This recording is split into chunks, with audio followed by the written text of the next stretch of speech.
बोलिए कहाँ तक हुआ था। तो हम लोग कल पढ़ रहे थे मतलब तरंग आवृत्ति और ध्वनि की गणितीय चाल को समझे थे ना। अब हम लोग उसके समझेंगे कि विभिन्न, यहाँ तक भी हो गया था कि विभिन्न माध्यमों में ध्वनि का चाल क्या क्या हो सकता है। तो आप लोग इस डाटा को भी याद करके आए होंगे, ये है याद। चलिए इसको याद कर लिए हैं तो थोड़ा सा आप खड़ा हो जाइए। पीतल में कितना होता है बाबू? 4700 होता है। हाइड्रोजन में 1286। बैठ जाइए। अरे तुम खड़ा होगा। चलो जल में बताओ जल्दी। समुद्र जल की अशुद्ध जल। समुद्र जल में बता दो। समुद्र जल में हाँ। 1522। बैठ जा। अरे उसको खड़ा करा उसको। किरोसिन तेल में बोलेगा। किरोसिन तेल में दम नहीं है। अच्छा ठीक है, तुम खड़ा हो। याद किए हो? हैं? बताओ स्टील में कितना होता है?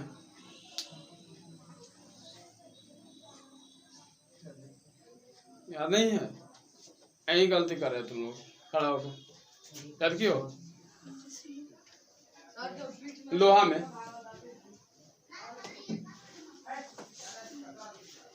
तो तू क्या चीज सुनाने के चाह रही बता दो।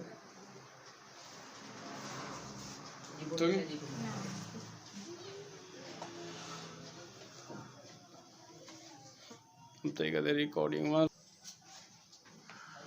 अब हम पढ़ेंगे सोनिक बूम। कभी पढ़ेंगे सोनिक बूम। तो लिखिएगा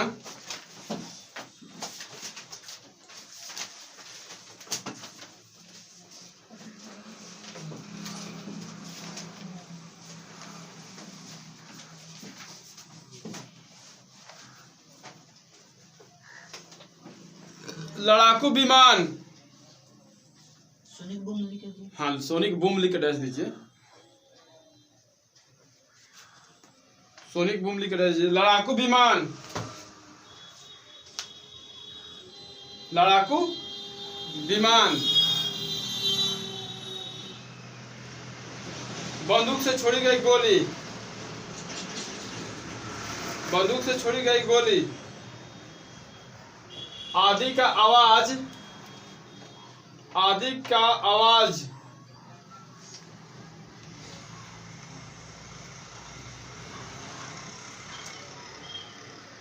काफी तीव्र होता है। काफी तीव्र होता है।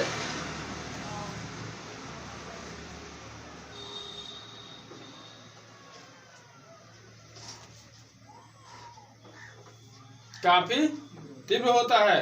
यह बहुधा प्राध्वनिक चाल से चलती है। ये बहुधा प्राध्वनिक चाल से चलती है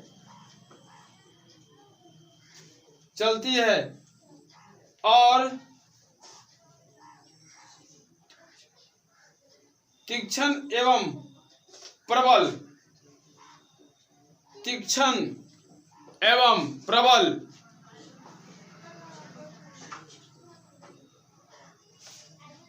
ध्वनि उत्पन्न करती है। जिसे सोनिक बूम कहते हैं। सोनिक बूम कहते हैं।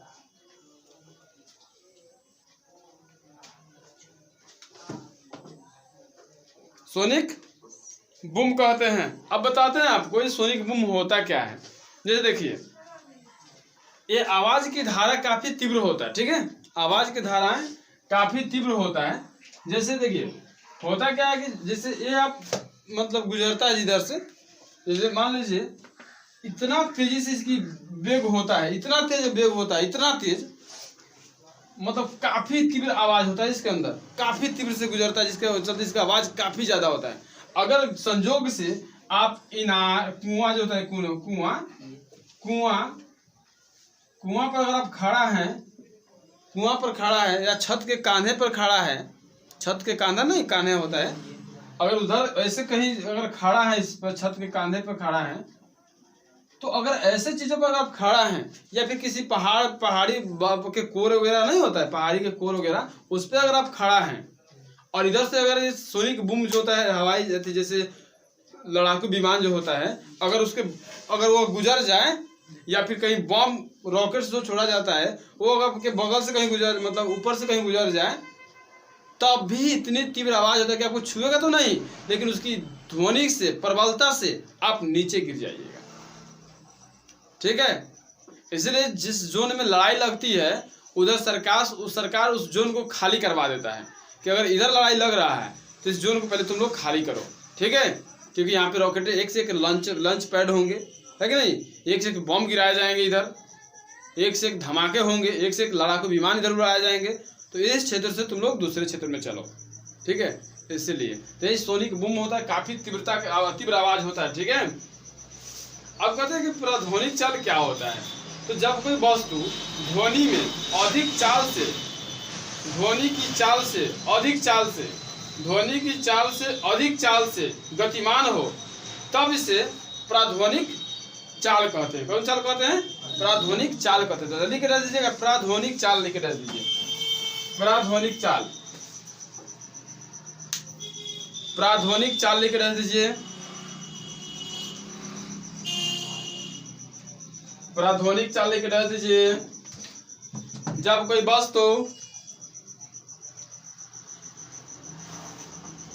कोई वस्तु ध्वनि के चाल से भी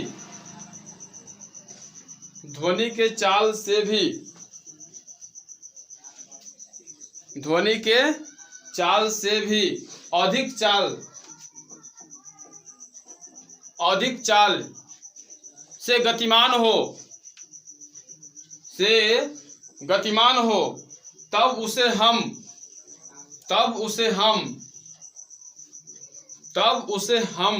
प्राध्वनिक चाल कहते हैं। जैसे में लिखिएगा बाबू,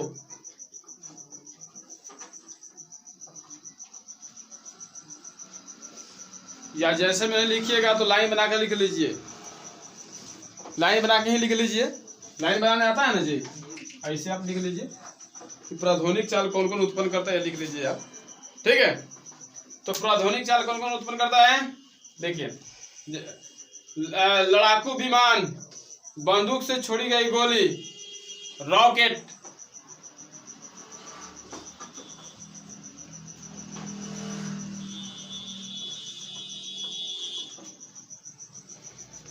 आदि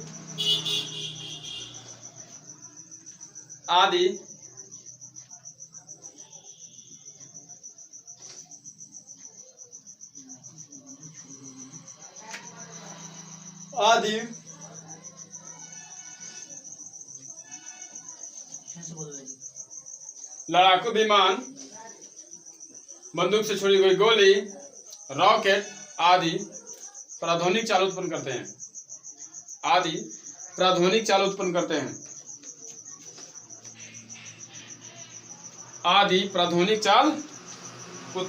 हैं। अब देखिए, अब कह रहा प्रघाती तरंगे, शॉक वेव, प्रघाती तरंगे, शॉक वेव और प्राणघाती, शॉक देवे वाला आवाज बा कोनो, है कि ना। अब ऐसा आवाज आता है, शॉक दे देगा, है कि नहीं। इंसान शॉक में ना चला जाता है, सोच में चला जाता है, इसे शॉक देने वाला आवाज। ठीक है, तो इसको प्राघाती लिखा है, इसको प्राघाती तरंग कहते हैं। तो लिखिएगा, प्राघाती तरंग लिख दीजिएगा, प्राघाती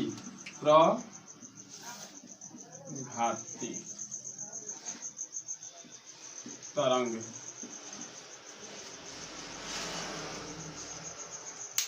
हो गया। तब जब ध्वनि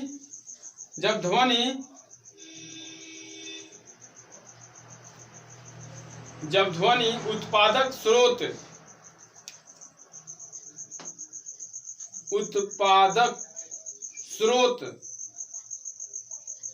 ध्वनि की चाल से अधिक तेजी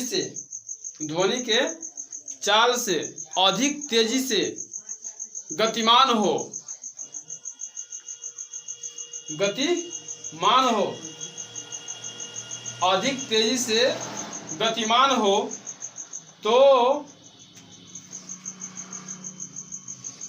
तो उसे हम वायु में, तब उसे हम वायु में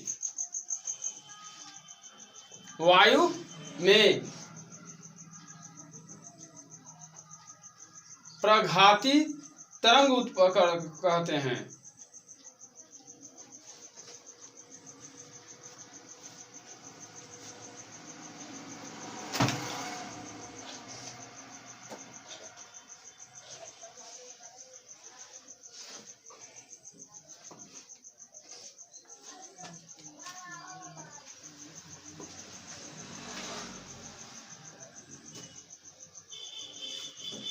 अब देखिए इंपॉर्टेंट बात ये है, देखिए जो प्राध्वनिक है, प्राध्वनिक देखिए बताते हैं इसके बहुत ही क्या होता है। जैसे देखो जब लड़ाकू विमान, जब जैसे सपोज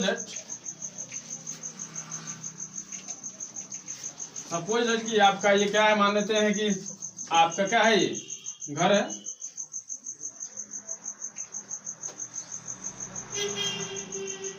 क्या है बाबू, मान लेते हैं आपका ये घर है, ठीक है।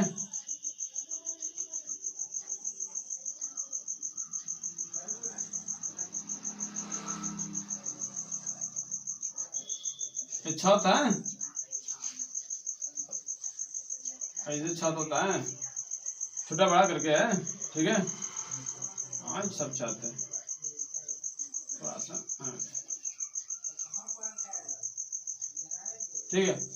ऐसे छत करके है आपका, ये घर है, और यहाँ पे क्या है, बहुत ऊंचा बिल्डिंग है, जंगला लगा हुआ है, और ये आपका केवाड़ी है, यह दरवाजा है, ठीक है। तो कहीं गलती से इसके ऊपर से कौन चला गया, लड़ाकू विमान चला गया। कौन चला गया, लड़ाकू विमान गया, ठीक है। हाँ लड़ाकू विमान आपके मतलब जा रहा है, आपके घर के ऊपर से गलती से चला गया, और आपकी बिल्डिंग काफी ऊंचा है। तो इसमें जितना जंगला है, जंगला खिड़की शीशा का लगाया, बड़ा सा रूम है, ऊपर है, तो थोड़ी ना कोई लगाता है खिड़की, मतलब काट के लगाए जाके, आगे नहीं लगाएगा, सीधे बना देता है आदमी, शीशा का डाल देता है, एल्युमिनियम वाला खरीद के शीशा का डाल देता है ना। तो इससे क्या होता है, जब इसके ऊपर से जब ये गुजरेगा, इसके ऊपर से जब ये गुजरेगा, तो जितना जंगला खिड़की है ना, सब चकनाचूर हो जाता है। कमरे का जितना भी बड़े बड़े बिल्डिंग्स, ठीक है, बिल्ला कहिए उसको, बिल्डिंग विला कहिए, चाहे मल्टीपल स्टोरी कहते हैं उसको, मल्टीपल स्टोरी बिल्डिंग में उसको मल्टीपल स्टोरी बिल्डिंग कहते हैं। बहुत बड़े बड़े बिल्डिंग को मल्टीपल स्टोरी बिल्डिंग कहते हैं, ठीक है। तो बिल्डिंग अगर उसके ऊपर से अगर गुजर रहा है, क्या मतलब लड़ाकू विमान गुजरता है, लड़ाकू विमान गुजरता है, तो जाहिर सी बात है कि इसके पूरे, अब कितना देखिएगा, कभी कभी देखना उसके जो दीवार जो होता है, ये तो मल्टीपल स्टोरी बिल्डिंग तो ज्यादातर पिलर का होता है, पिलर का ही होता है, ठीक है, पिलर का कमाल होता है इसके अंदर। तो दीवार की जगह पे हम लोग उसमें क्या लगाते हैं, शीशा लगा देते हैं। लगाते हैं, देखना सब शीशा लगा रहता है, बड़े बड़े मॉल्स देखना, सब बड़े बड़े घर देखना, सब शीशा लगा होता है। पहले तुम लोग देखा है कि नहीं देखा है, देखना सब फिल्म में देखा होगा सब, ठीक है, फिल्म तो है ना जी दिखाने के लिए, तो उसमें देखा होगा सब, इसमें सब कभी लगा होता है, शीशा लगा होता है। तो ये सब चकनाचूर उड़ जाता है जब इसके ऊपर से वो पारासोनिक विमान जो गुजरता है, सभी सब ये विमान सब जो प्राध्वनिक विमान है, जो लड़ाकू विमान सब फूट जाता है।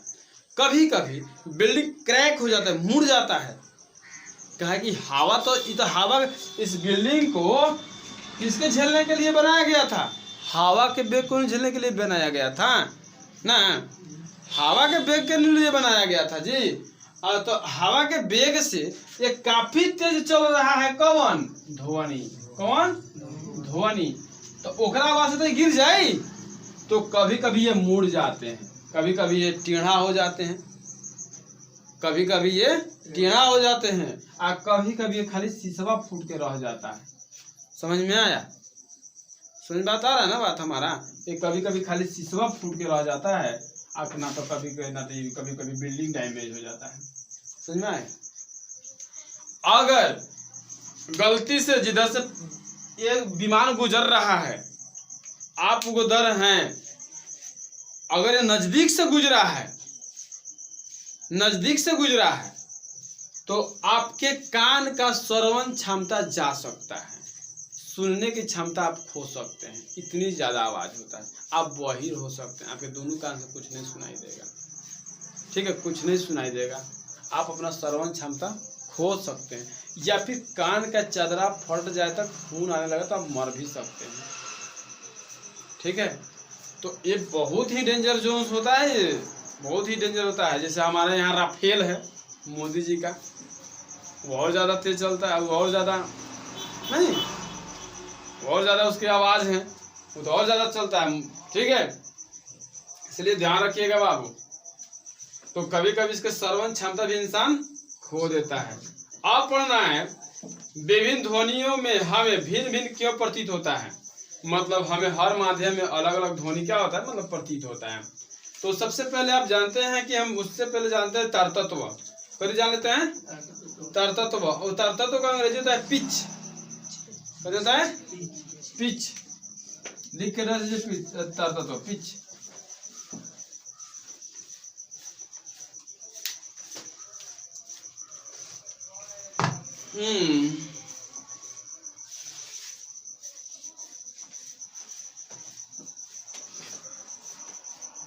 हो गया।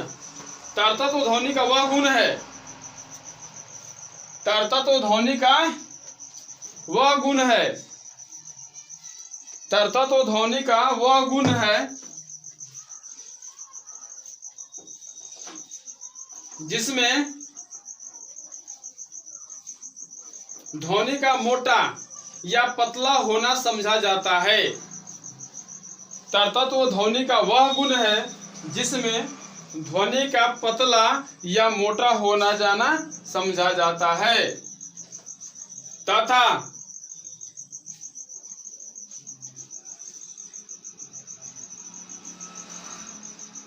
पुरुषों की आवाज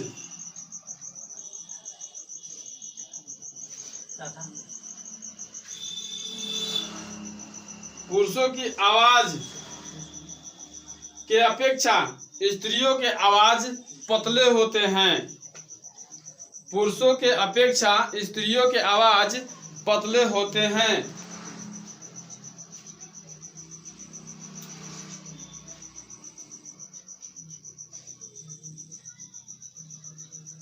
क्योंकि इनकी तरतत्व उच्च होती है, तरतत्व उच्च होती है, तरतत्व उच्च होती है। अब लाइन बना के लिखिएगा बाबू। ध्वनि का तरतत्व, ध्वनि की तरतत्व उसकी आवृत्ति पर निर्भर करता है। ध्वनि के तरतत्व उसके आवृत्ति पर निर्भर करता है। ध्वनि के तरतत्व उसके आवृत्ति पर निर्भर करता है। अब बात बताते हैं आपको, सुनिए, अब बात समझने वाली है, थोड़ा सा रुक जाइए, स्टॉप राइटिंग लिख लीजिए जल्दी। अब देखिए मैं बता रहा हूं आपको, कह रहे हैं कि ध्वनि की तरतत्व जो होता है, ध्वनि की तरतत्व जो होता है कि आप मतलब ये बताता है, ध्वनि का तरतत्व ये बताता है कि मतलब किसी भी ध्वनि का पतलापन कितना पतला है, कितना मोटा है, इससे उसके तरतत्व से पता चलता है, क्या ना। जैसे स्त्रियों का मतलब स्त्रियों का आवाज पतला होता है, पिच का मतलब होता है ना, पिच पतला है कि नहीं। तो पिच का मतलब होता है कि अगर हम स्त्री आवाज जो बोलती है उसका आवाज हमें पतला सुनाई देता है, और जो पुरुष का आवाज होता है, जैसे हम लोग का आवाज होता है भादा टाइप का होता है, मोटा होता है ना, ठीक है, मोटा होता है। तो इसमें क्या होता है कि इसके तरतत्व क्या होता है, हम लोग तरतत्व जो होता है ना कम होता है, हम लोग आवाज का तरतत्व क्या होता है, कम होता है। हमारे अपेक्षा स्त्रियों की आवाज काफी अच्छा होता है, क्योंकि उसका तरतत्व काफी अधिक होता है, उच्च होता है, ठीक है। और तरतत्व किस पर निर्भर करता है, आवृत्ति पर। अब जिसका आवृत्ति अधिक होगा उसका तरतत्व उच्च होगा, है ना। जिसकी आवृत्ति अधिक होगी उसका तरतत्व उच्च होगा, और जिसका तरतत्व उच्च होगा उसका आवाज पतला होगा, आवाज अच्छा होगा, है कि ना। तो ये बात है, लिखिएगा लाइन बना के। अधिक तरतत्व वाली ध्वनि की आवृत्ति अधिक होती है। अधिक तरतत्व वाले आवृत्ति अधिक तरतत्व वाली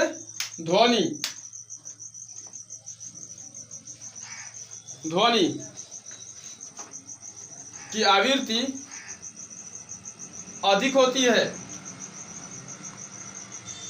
आवृत्ति अधिक होती है, जबकि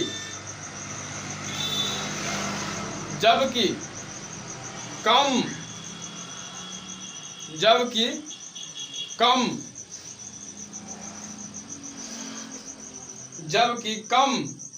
आवृत्ति वाले कम तरतत्व वाले ध्वनि की आवृत्ति कम होती है।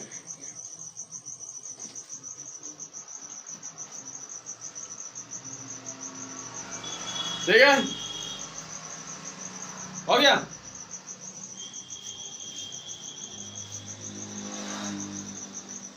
अब बात कर लेते हैं कि हमने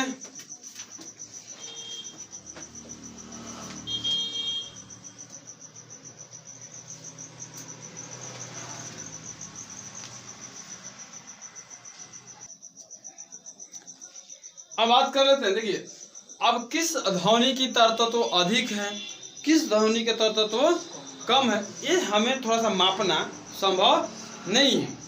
उचित मापदंड इसका हम नहीं बता सकते। किसकी आवृत्ति ज़्यादा होती है, किसी औरत की भी आवाज़ इतनी बेंगटा जैसा होता है, बेंगड़ा जैसा एकदम भवाया भवाया बोलता है, सुनने का मन नहीं करता है। किसी का कोई लगा टा टा टा टा टा टा बोलेगा, उसके बाद एकदम बोलेगा तो माथा दुखा जाएगा आवाज़ यहाँ से।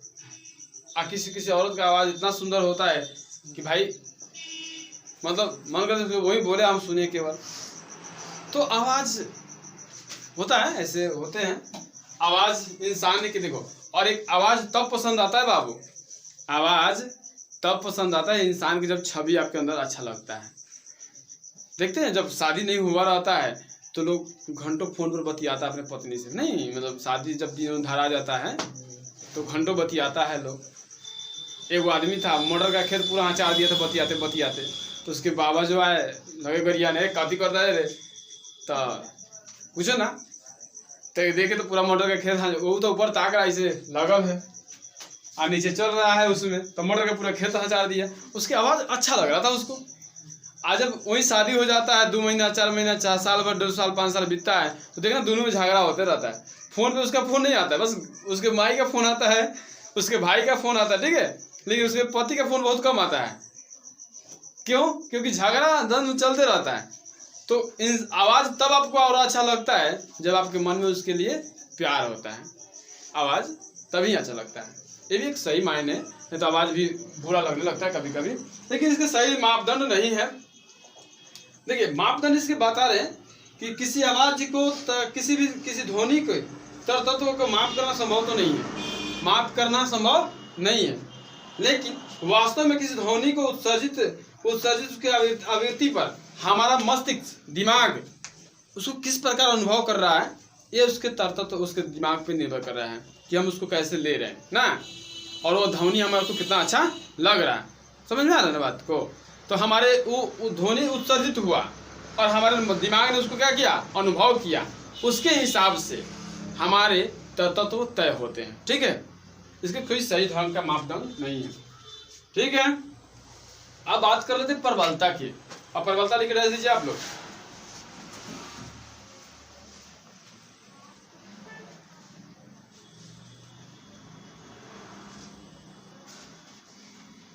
ध्वनि का प्रबलता लिख रहे देना है बाबू।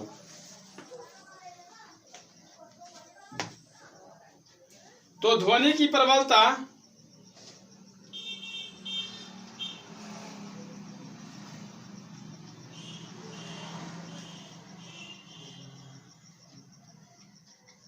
ध्वनि का प्रबलता ध्वनि का वह गुण है, ध्वनि का वह गुण है जिससे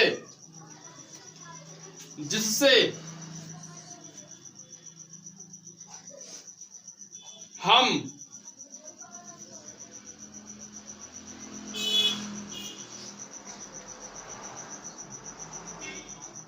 धीमा या तेजी, धीमा या तेजी का अनुभव करते हैं। धीमा या तेजी का अनुभव करते हैं।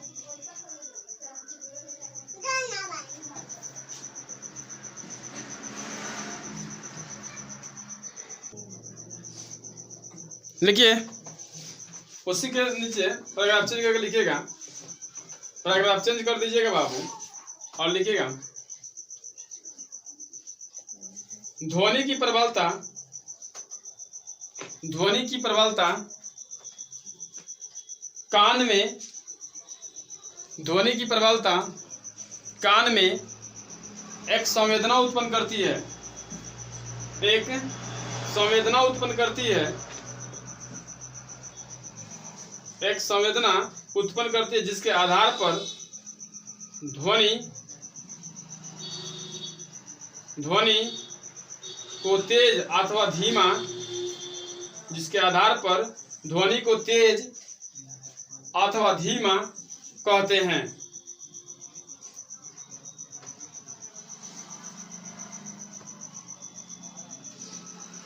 धीमा या तेज कहते हैं। अब बात समझ लीजिए बाबू, एक और बात हो गया, पहले लिख लीजिए, लाइन बनाकर लिखिएगा। ध्वनि की मूल रूप से श्रोता, ध्वनि की प्रबलता, ध्वनि की प्रबलता, ध्वनि की प्रबलता मूल रूप से श्रोता पर निर्भर करता है, श्रोता के कान पर निर्भर करता है, श्रोता के कान पर निर्भर करता है कि वह आपके आवाज को कितना सुन रहा है, वो आपके आवाज को कितना सुन रहा है। अब देखिएगा कभी कभी कोई बोलता है कि देखा धीरे धीरे बोला ना, क्या कहता है कोई अभी देखा जोर से बोला मत, यानी कि उसके कान का जो फ्यूज होगा वो थोड़ा कमजोर हो गया होगा, तो आपको तेज बोलना पड़ेगा, और उसका कान अगर ठीक होगा, गूंज निकलवाया होगा कान से, तो उसको सही सुनाई देगा, है कि ना। तो किसी किसी का आवाज तेज सुनाई देता है और किसी किसी का आवाज धीरा सुनाई देता है, तो उसके किस पर निर्भर कर रहा है, कान पर निर्भर कर रहा है। मतलब कि मेरा आवाज खराब है, उसको कान ठीक कराने की जरूरत है, ठीक है।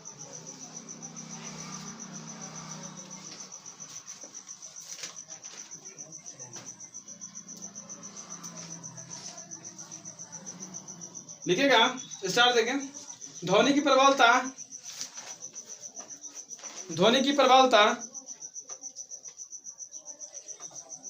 ध्वनि की प्रबलता ध्वनि की आयाम से जाना जाता है। ध्वनि की प्रबलता ध्वनि की आयाम से जाना जाता है। ध्वनि की प्रबलता ध्वनि के आयाम से जाना जाता है।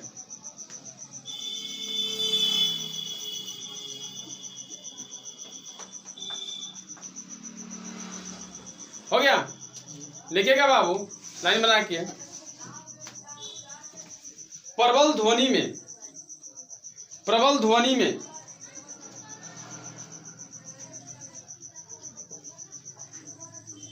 प्रबल ध्वनि में ऊर्जा काफी अधिक होता है, जबकि प्रबल ध्वनि में ऊर्जा काफी अधिक होता है, जबकि मृदुल ध्वनि में, मीठा ध्वनि में, मृदुल ध्वनि में, मीठा ध्वनि में, मृदुल ध्वनि में, मीठा ध्वनि में, ध्वनि में ऊर्जा कम होता है, ऊर्जा कम होता है। तो देखना कभी मनोज तिवारी लिखता है, मनोज तिवारी पोस्ट में लिखता है मृदुल, समझे आप, पोस्ट में क्या लिखता है, मृदुल। इसका मतलब क्या है, उसका आवाज मीठा है, समझ में आया, कम ऊर्जा लगाता है। अब हम इसके बारे में पढ़ तो लिए, अब देखिए क्या करते हैं।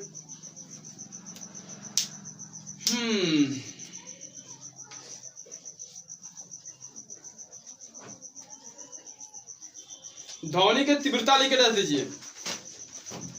ध्वनि की प्रबलता तो लिख दीजिए, अब ध्वनि के तीव्रता लिख के रख दीजिए।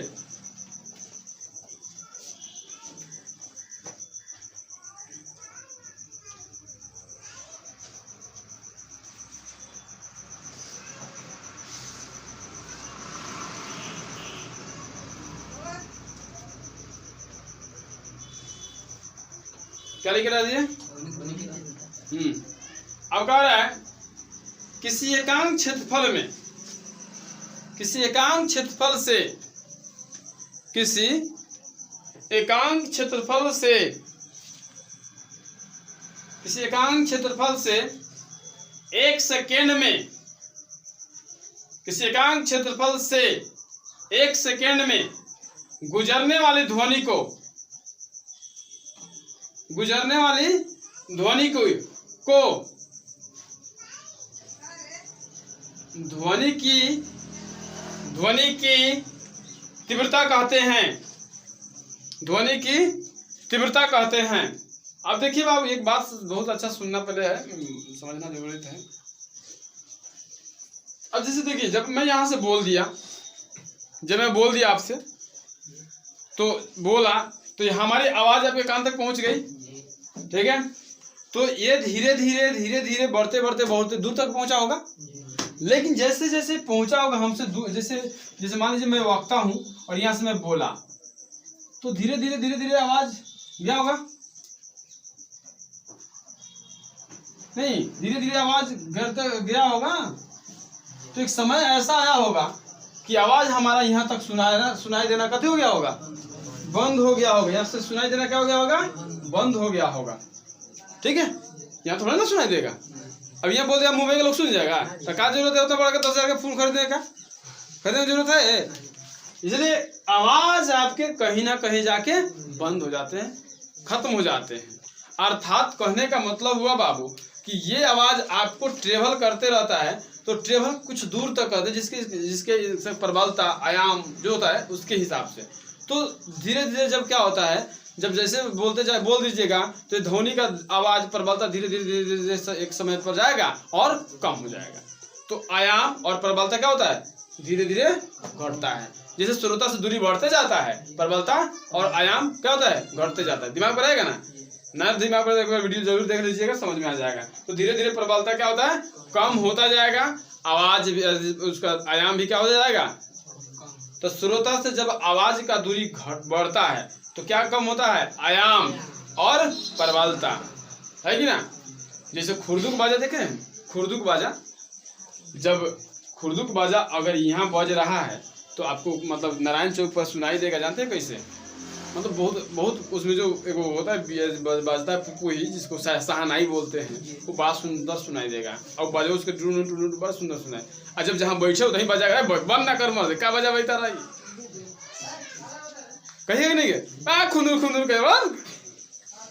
अर्थात यहाँ इसकी प्रबलता काफी अधिक है और आयाम भी काफी अधिक है। तो आवाज हमको कभी लगा, छीन लगा और सुनने का मन नहीं किया। जब यही दूर बैठे होते हैं तो आवाज क्या होता है, अच्छा लगता है।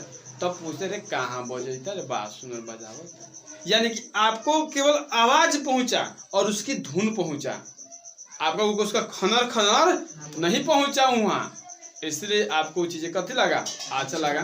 तो ध्वनि का मतलब जैसे जैसे दूरी बढ़ता जाएगा, प्रबलता और आयाम घटता जाएगा, याद रहेगा ना। चलिए, तो कह दिया कि ध्वनि की तीव्रता 1 सेकेंड में, मतलब एकांक क्षेत्रफल में 1 सेकेंड में तय की गई गुजरने वाली ध्वनि को क्या कहते हैं, ध्वनि की प्रबलता कहते हैं बाबू, याद रहेगा ना, ठीक है।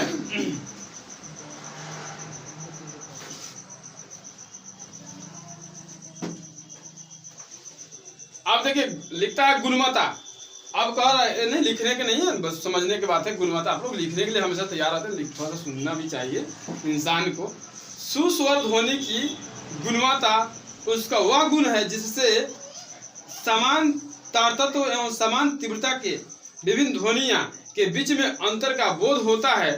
उससे एक विशेष आवृत्ति को ध्वनि का टोन कहा जाता है। क्या कहा जाता है बाबू, इसका टोन बड़ा अच्छा बा। जैसे कोई रिंगटोन लगाता है कि ना, तो कोई अच्छा मतलब रिंगटोन लगाता है बाबू, तो अलग अलग किसी का आवाज है कि नहीं, जब एक बार बोलता है तो जिससे क्या होता है कि हम लोग सटाक से ना फोन लगाते कहते अच्छा आवाज रही है एक ना, एक कोई सुना आदमी लोग फोन लगाते कहते बा खराब आवाज बारे फोन का ना। क्या हुआ, जैसे एक बार मतलब एक आदमी का शादी हो रहा था, ठीक है, तो शादी बहुत होता है बाबू, एक आदमी नहीं बहुत होता है, लेकिन जब उसके पहली बार उसके जो मतलब पत्नी से शायद बात हो रहा था, तो जब उधर से वो बोला ना, तो हम उसको बोलते भाई बड़ा झगड़ा हो, ठीक है, तो कहता का है रे, तो हम बोले कि ओकर आवाज सुन ले। अर्थात जब शादी हुआ पता भी चला कि काफी झगड़ा मतलब पूरा गांव के बौकल में दारू था वो, आवाज से ही पता चल जाता है इंसान के गुण, ठीक है। तो उसको टोन बोलते हैं, क्या बोलते हैं? टोन। लिख के डाल दीजिए इसको, ध्वनि का टोन।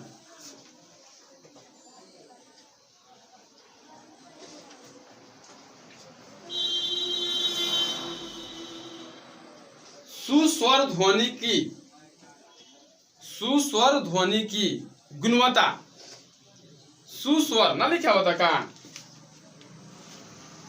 सुस्वर ऐसे होता है, सु आई स्वर हो गए तो सुस्वर, ससुर में आधा सौ का देवे के बारे में खाली है कि ना। तो सुस्वर ध्वनि की गुणवत्ता उसका वह गुण है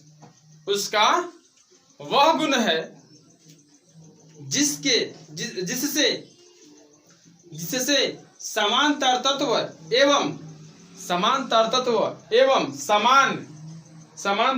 एवं समान तीव्रता के बीच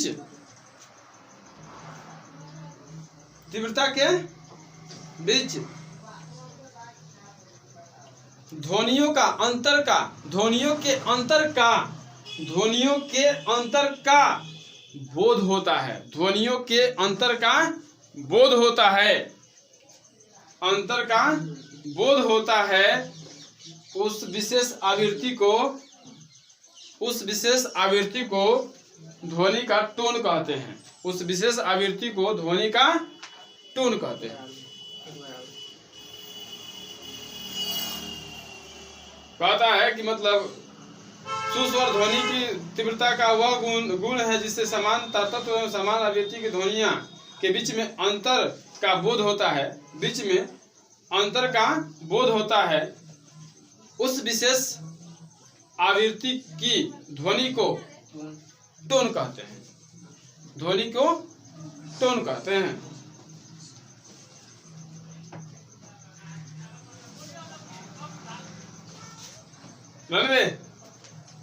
बोलो।